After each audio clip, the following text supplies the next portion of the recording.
Hello, this is Aspen Znamnicek, and this is episode 2 of the Spanish Podcast Project.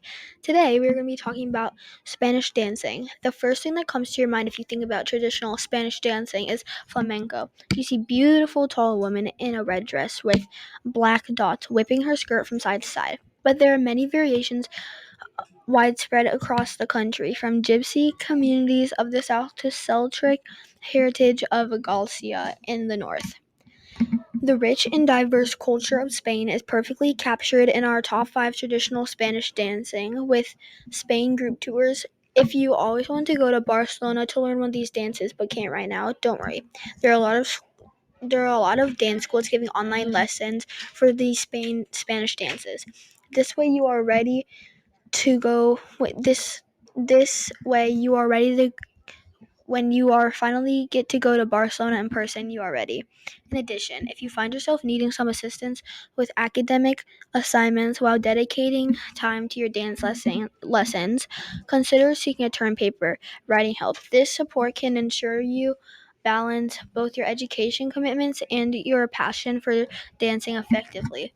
We need to start with flamenco. This is the most famous traditional Spanish dance. In fact, it is so much more than just a dance. It is an art-based form on the various folkloric music traditions of the southern Spain. UNESCO even declared flamenco one of the masterpieces of oral and intangible heritage of humanity. In 2010, the oldest record of flamenco music dates to 1774 in the book Las Cartas Marcianas. Another very famous Spanish dance is the Paso Doble. The Paso Doble is a fast-paced dance based on the rhythm and movement of a bullfight, but it started as a Spanish military march used as infantry troops. Its speed allows troops to give 120 steps per minute. The Paso Doble is also shown in a lot of the 18th century comedies as a ballroom dance. It usually is performed in pairs, one man and one woman, with the former said to represent the matador or bullfighter. The Paso Doble has a set structure. It consists of an introduction based on the dominant chord of the piece. This is followed by a first fragment based on the main tone and second part called the trio. Each change is preceded by brief, and this last segment of Paso Doble is usually the trio, strongly played. Zambra is one of the most sensational dances on the list. This dance traces its Moorish roots back to Granada and the Romani people who settled there. The Zambra is a version of the flamenco, but there's heavy belly dancing with the influence in style and movements. Even the costume with a shirt tied to expose the dancer's midriff and long flowing skirts highly differ from the flamenco. This dance is performed barefoot and alberry begin to do an alberry dance at weddings.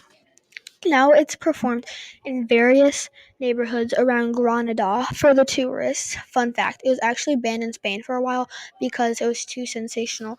This dance is one of the national folk dances of Spain.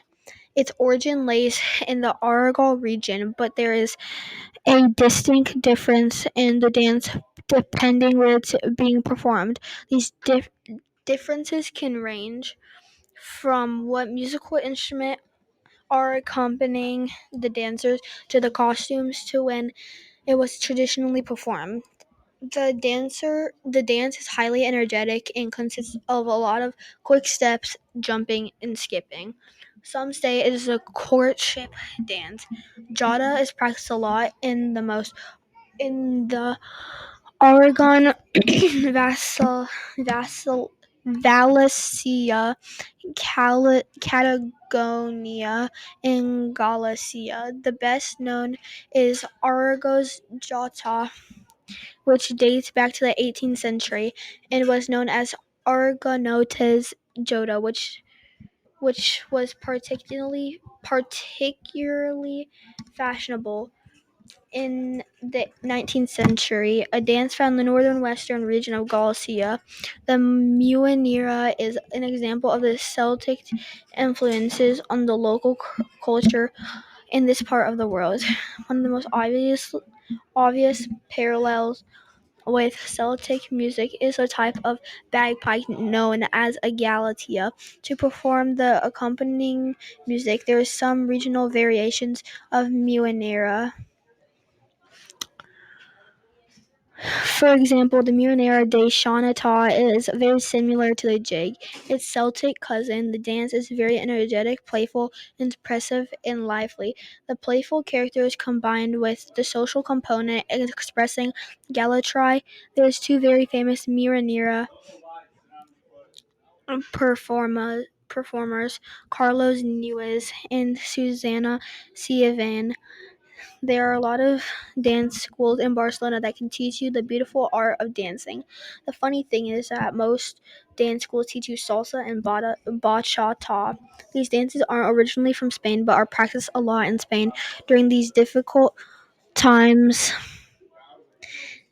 A lot of dance schools are offering online classes to their members. If you're not a member, don't worry, there's just enough time to sign up and support your local dance schools, or you can just look up some videos on YouTube.